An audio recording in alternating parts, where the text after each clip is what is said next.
आप सभी को हरतालिका तीज व्रत की बहुत बहुत शुभकामनाएं। माँ पार्वती हम सभी का सौभाग्य अखंड रखे, सुख और समृद्धि प्रदान करे।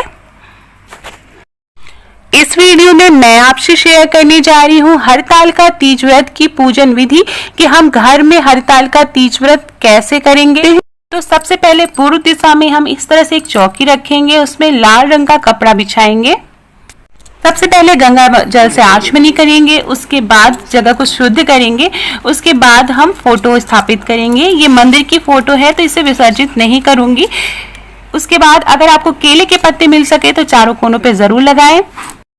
कोई भी पूजा करते हैं तो कलश स्थापना जरूर करनी चाहिए, लेकिन बहुत जरूरी नहीं है, आप बिना कलश स्थापना के भी पूजा कर सकते हैं। कलश स्थापना के लिए इस तरह का एक चावल का ढेर का गोला बनाएंगे और उसमें अष्टदल कमल बनाएंगे। बहुत ही बनाना आसान होता है। हम पहले लाइनें खींच लेंगे, अभी मैं दिखाती हूँ आप। तो ये देखिए इस तरह से अष्टदल कमल बनाएंगे। 8 दल होने चाहिए, इसमें 8 पत्तियां होनी चाहिए। फिर इसमें हम कलश स्थापित करेंगे। कलश में मैंने ये 5 आम की पत्तियां ली हैं, आप 5 या 7 ले सकते हैं। पीतल का कलश स्थापित कर रही हूँ, उसमें गंगा जल भरेंगे या आप साधारण जल भी भर सकते हैं। उसमें थोड़ा सा अक्षत डालेंगे और थोड़ा पुष्प डालेंगे और इस तरह से सच्चे मन से भगवान को याद करते हुए हम कलश स्थापित करेंगे।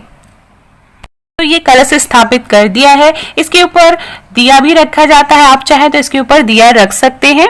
अब भगवान शिव जिनको जल अर्पित करना है उनको स्थापित करेंगे। तो इस तरह से एक पीतल की प्लेट ली है, आप कोई भी प्लेट ले सकते हैं, स्टील की ले सकते हैं। उसमें 3 मूर्तियां रखेंगे। एक मूर्ति भगवान शिव के नाम से, दूसरी माता पार्वती के नाम से और तीसरी भगवान गणेश के नाम से। तो सबसे पहले भगवान गणेश को हम जल अर्पित करेंगे, जल चढ़ाएंगे। उसके बाद भगवान शिव को जल चढ़ाएंगे और उसके बाद माँ पार्वती को जल चढ़ाएंगे। सबसे छोटी मूर्ति जो मैंने है वो गणेश जी के नाम से रखी है और जो सबसे बड़ी मूर्ति है वो भगवान शिव के नाम से है। उनके बगल में माँ पार्वती है। अगर आप इसी तरह से आप पूजा कर सकते हैं, जो मार्केट में मूर्तियां मिलती हैं उनकी पूजा कर सकते हैं जो मिट्टी की बनी होती है। उसके बाद दही अर्पित करेंगे। अगर आपको मिट्टी की मूर्तियां ना मिल पाए और आपके पास मिट्टी ना हो, इस तरह की मूर्ति आप हाथों से ना बना पाए, तो आप फोटो से या किसी मूर्ति से भी आप पूजा कर सकते हैं जिसे आपने अपने मंदिर में स्थापित किया हुआ है।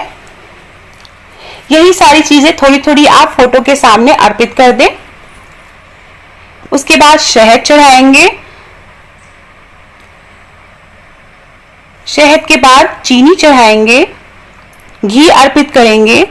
तो इस तरह से भगवान शिव का अभिषेक करेंगे। अगर ये सारी चीजें आपके पास नहीं है तो आप सिर्फ जल चढ़ा के भी अभिषेक कर सकते हैं।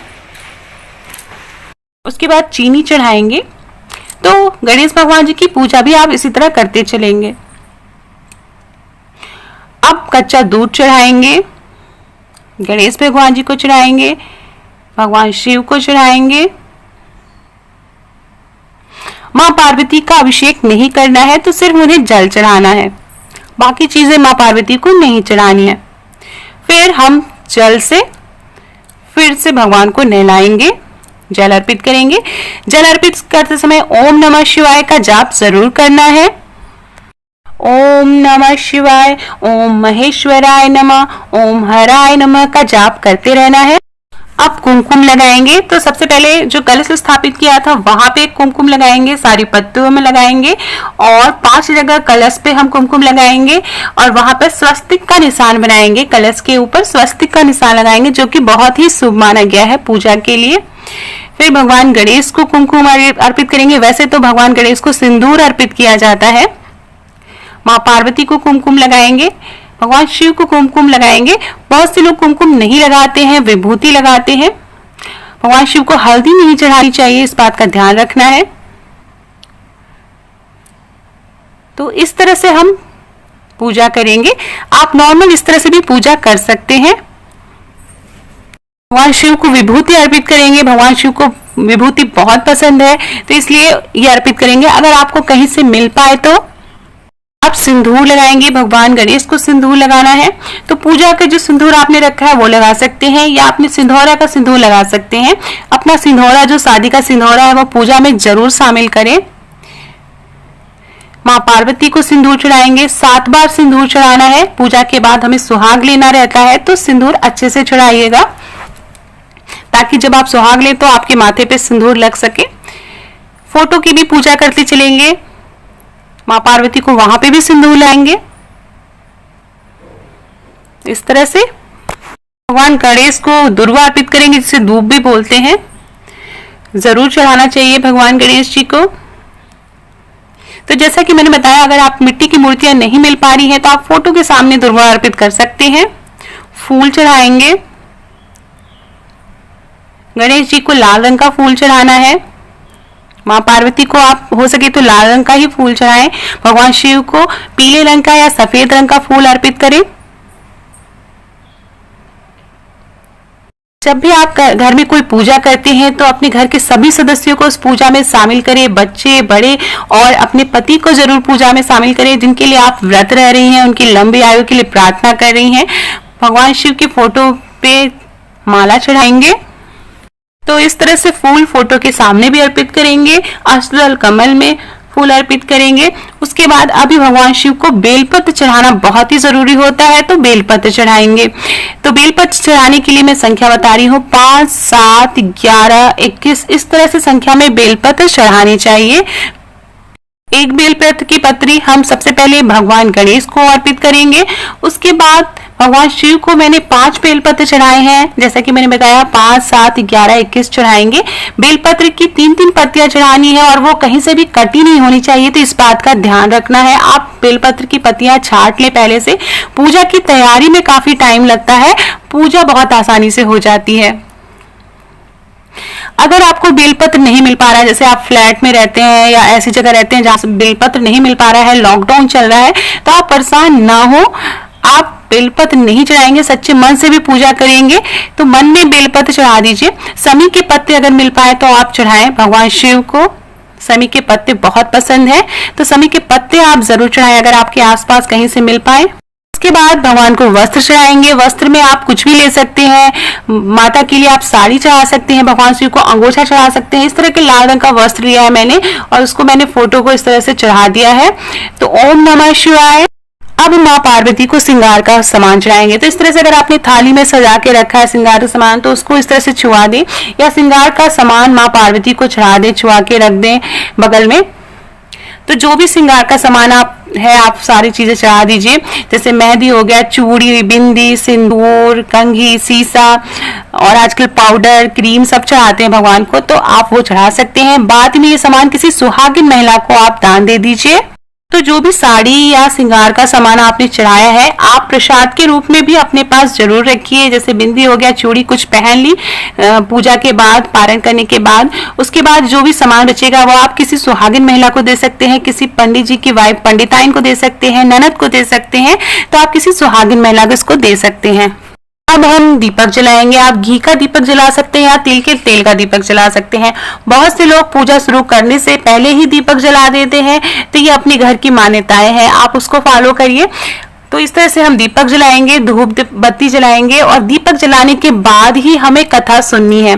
कथा आप घर के अपने पति से सुन सकते हैं या खुद पढ़ सकते हैं, या मोबाइल का जमाना है, आप मोबाइल से कथा सुन सकते हैं। मैं डिस्क्रिप्शन बॉक्स में इसकी लिंक डाल दूंगी। हड़ताल का तीज व्रत की कथा आप वहां से भी लेके पढ़ सकते हैं, सुन सकते हैं। तो कथा सुननी जरूरी होती है, कथा सुनने से ही इस व्रत के फल की प्राप्ति होती है। तो इस तरह से दीपक जला के रखेंगे। भोग लगाना अभी बाकी है, तो भगवान को भोग लगाएंगे। बहुत से लोग गुजिया बनाते हैं, जैसे यूपी और बिहार में गुजिया जरूर बनाई जाती है त्योहार की तरह, तो आप गुजिया अर्पित कर सकते हैं। इस तरह बाजार की आजकल मिठाई न लाए, घर में अगर कुछ थोड़ा सा भी बना सके, जैसे कि ये मैंने बनाए हैं बेसन के लड्डू घर में, तो इस तरह से आप भोग लगा सकते हैं। फल चढ़ाएंगे। फल चूंकि तीज है तो 3-3 फल चढ़ाए जाते हैं, जैसे 3 सेब चढ़ा दिए, 3 मैंने केले चढ़ा दिए, तो 3-3 की संख्या में फल अर्पित करना है। और ये फल आपको फिर अपने घर के सदस्यों को और कुछ पंडित जी को दान दे देना है। पूजा के बाद माँ पार्वती को बिंदी के पत्ते में से बिंदी निकाल के लगा देंगे, मूर्ति को भी लगाएंगे और फोटो में भी लगा देंगे। बाद में जब पारण करते हैं तो एक बिंदी इस पत्ते से निकाल के अपने आप को भी लगा लेते हैं प्रसाद के रूप में। अब हरिताल का तीज व्रत की कथा सुननी रहती है। मंदिरों में लोग जाते हैं तो वहाँ पंडित जी सुनाते हैं, यहाँ आप अपने आप पढ़ सकते हैं। तो अगर आपके पास इस तरह की हड़ताल तीज की व्रत कथा है तो आप इसको पढ़ लें खुद से या अपने पति से पढ़ा लें, अगर वो साथ में बैठे हैं, या घर में कोई बुजुर्ग महिला है तो आप उनसे भी पढ़ा सकते हैं और आप कथा सुन सकते हैं। कुछ नहीं हो पा रहा है, आपके पास व्रत कथा की बुक भी नहीं है, किताब भी नहीं है, तो आप मोबाइल ऑन कर ले, वहां पर व्रत कथा मिल जाएगी, आप वहां से कथा सुन सकते हैं। कथा कानों में जाना बहुत जरूरी है। कथा सुनते समय ध्यान रखें कि हाथ में फूल और अक्षत रखे रहे और कथा समाप्त होने के बाद भगवान को अर्पित कर दें। उसके बाद हम आरती करेंगे। आरती में सबसे पहले भगवान गणेश की आरती करेंगे, जय गणेश देवा, फिर भगवान शिव की आरती करेंगे, ओम जय शिव ओमकारा, और फिर माँ पार्वती की आरती करेंगे, जय पार्वती माता। तो ये तीनों आरती करनी बहुत जरूरी है। पार्वती माता कुल पदम विनाशिनी, जय सेवक ताता जग जीवन जगदम। आरती करने के बाद आरती रख के इस तरह से 3 बार जल से घेरा करेंगे। उसके बाद सभी को आरती देंगे। माँ से क्षमा प्रार्थना करेंगे कि भगवान हमसे कोई गलती हुई हो, पूजा में कोई चूक हुई हो, भूल चूक हुई हो तो हमें माफ करें। उसके बाद हम सुहाग लेंगे। तो सुहाग हमने 7 बार चढ़ाया था, तो 7 बार अपनी मांग में लगाएंगे और उसके बाद फिर 7 बार सिंदूर चढ़ाएंगे। तो इस तरह से सुहाग लिया जाता है। अगर आप 5 बार सिंदूर चढ़ाया है आपने माँ पार्वती को, तो 5 बार अपनी मांग में लगाएंगे और फिर 5 बार सिंदूर चढ़ाएंगे इस तरह से। तो इस तरह से सुहाग लेना होता है। यही सुहाग अब अगले दिन जब सुबह आपको पारण से पहले भी सुहाग लेना रहता है, यही तरीका रहेगा, इसी तरह से लेना है।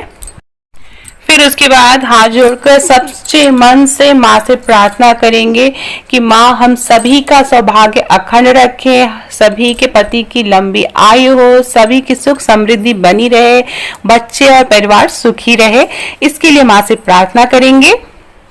तो ये पूजा प्रदोष काल में करनी होती है। उसके बाद अगले दिन सुबह जब पारण करना होता है, उससे पहले नहा धो के यहीं पर हम पूजा करेंगे, आरती करेंगे भगवान की। उसके बाद हम पारण करेंगे। पारण करने से पहले हम सुहाग लेंगे और सुहाग लेने के बाद एक बिंदी और चूड़ी हम दोनों हाथों में जरूर पहनेंगे प्रसाद के रूप में।